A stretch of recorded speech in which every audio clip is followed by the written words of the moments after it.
আজকে আমরা এখানে হচ্ছে বাংলাদেশের নদ নদী রিলেটেড যত কোশ্চেন আছে আমাদের হচ্ছে তোমার বিসিএস, মেডিকেল এডমিশন টেস্ট, তারপর হচ্ছে ভার্সিটির যে এক্সামগুলো আছে এগুলোতে যে কোশ্চেনগুলো আসে সেগুলো তো সলভ হবেই, পাশাপাশি হচ্ছে তোমার একটা ম্যাপ নিয়ে একটা আলাদা ধারণা সৃষ্টি হবে। এটা এভাবে তুমি যদি পড়তে পারো তাহলে হচ্ছে তোমার জন্য মনে রাখাটা ইজি হয়ে যাবে। আমরা এরপরে প্রণালীর ক্লাস দিব, ওইখানেও তোমাকে প্রণালীগুলো মুখস্থ করিয়ে দিব।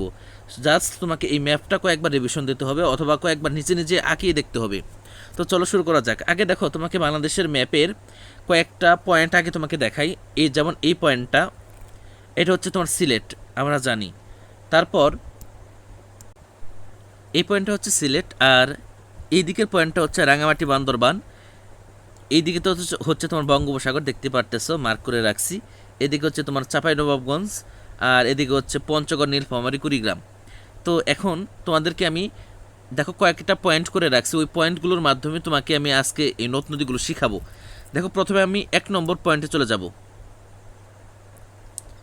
এই দেখো 1 নম্বর পয়েন্ট, এটা হচ্ছে আমাদের আসামের নাগা মণিপুর লুসাই পাহাড় থেকে কি কি আসতেছে এখান থেকে।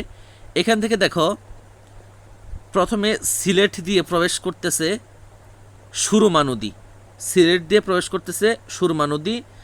আর দাঁড়াও একটু করে নেই,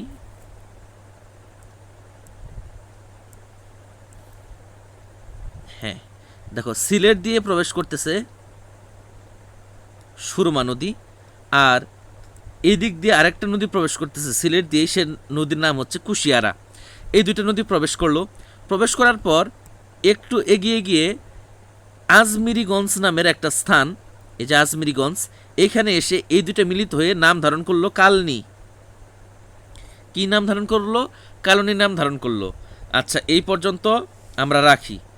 এখন চলে আসি 2 নম্বর পয়েন্টে। 2 নম্বর পয়েন্ট যেটা, সেটা হচ্ছে তিব্বতের কৈলাস শৃঙ্গের মানস সরোবর হ্রদ। এখান থেকে কোনটা আসতেছে?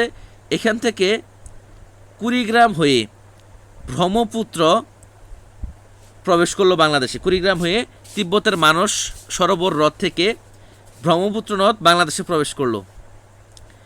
আবার এইদিকে দেখো 3 নম্বর যে পয়েন্টটা আছে, এখানে সিকিমের পার্বত্য অঞ্চল থেকে পঞ্চগড় হয়ে প্রবেশ করলো করতোয়া নদী। আবার নীলফামারীর মধ্য দিয়ে প্রবেশ করলো তিস্তা নদী। এই তিস্তা নদী এবং করতোয়া নদী এসে এই যে ব্রহ্মপুত্র নদ এর সাথে মিলিত হইল।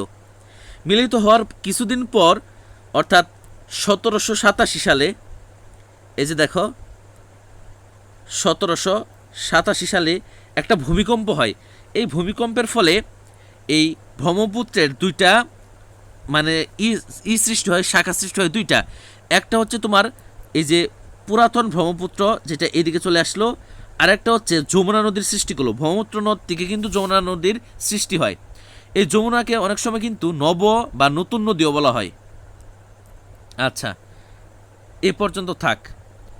এবার এই পাশে আসি। এখন দেখো, এটা হচ্ছে 4 নম্বর পয়েন্ট, যেটা হচ্ছে হিমালয়ের গাঙ্গোত্রী হিমবাহ থেকে গঙ্গা নদী উৎপত্তি হয়ে আসলো। তোমরা তো জানোই যে ভারতে, ইন্ডিয়াতে যেটা গঙ্গা সেটা বাংলাদেশের মধ্যে ঢুকে হয়ে যায় পদ্মা। আচ্ছা, এখন এই যে গঙ্গা নদীটা প্রবেশ করলো চাঁপাইনবাবগঞ্জের মধ্য দিয়ে বাংলাদেশে প্রবেশ করলো। প্রবেশ করে এটা সামনের দিকে এগিয়ে আসলো। এই দেখো পদ্মা নদীটা, পদ্মা নদীটা দেখো কিভাবে এগিয়ে আসতেছে। এই যে পদ্মা নদীটা এই দিক থেকে এগিয়ে আসতেছে। এখান থেকে আবার এই যে যমুনা সৃষ্টি হয়ে যমুনা এদিকে এগিয়ে আসতেছে। এখান থেকে পুরাতন ব্রহ্মপুত্র চলে গেল এইদিকে। এখন দেখো, যেটাকে ওইখানে রেখে আসছিলাম যে কালনী নাম ধারণ করছিল, ওই কালনী নাম ধারণ করে ওইটা আবার সামনের দিকে এগিয়ে আসে। এগিয়ে এসে এই যে ভৈরব, দাঁড়াও তোমাদেরকে একটু করে দেখাই। এই দেখো এই কালনীটা এগিয়ে আসলো এইদিকে, আর এই যে পুরাতন ব্রহ্মপুত্র এটা এগিয়ে আসলো এইদিকে। এসে এইখানে হচ্ছে তোমার ভৈরব, এই ভৈরবে এসে মিলিত হয়ে মিলিত নাম ধারণ করলো হচ্ছে মেঘনা। ভেক্টর চিহ্ন, এই যে আমি চিহ্ন দিয়েছি দেখো ওয়ালা, এগুলো যেদিকে যাবে ওই নদী ওই দিকেই যাবে। এখন দেখো পুরাতন ব্রহ্মপুত্র আর হচ্ছে পুরাতন ব্রহ্মপুত্র এটা আর হচ্ছে কালনি, এই দুইটা ভৈরবে এসে মিলিত হয়ে মেঘনা নাম ধারণ করলো। মেঘনা নাম ধারণ করে এটা সামনের দিকে এগিয়ে আসলো। একইভাবে এই যে যমুনা নদী, এটা এই গোয়ালন্দের নিকটে আইসা পদ্মার সাথে মিলিত হইয়া পদ্মার নাম ধারণ করে সামনের দিকে এগিয়ে আসলো। মনে রাখবা ভেক্টর চিহ্নগুলো যেদিকে যাইতেছে নদীও ওইটারই নাম ধরে আসবে। যেহেতু এদিকে আসতেছে তার মানে এটা মেঘনা নাম, আর যেহেতু এদিক থেকে আসতেছে তার মানে এটা পদ্মার নাম ধরে আসবে। যমুনা আর পদ্মা মিলে পদ্মা হয়ে গেল কোথায়, গোয়ালন্দের নিকট। আর ভৈরবে কালনী এবং পুরাতন ব্রহ্মপুত্র মিলে মেঘনা নাম ধারণ করলো। এইবার তোমার এই মেঘনা সামনের দিকে এগিয়ে আসলো, আর হচ্ছে এই পদ্মার সামনের দিকে এগিয়ে আসলো।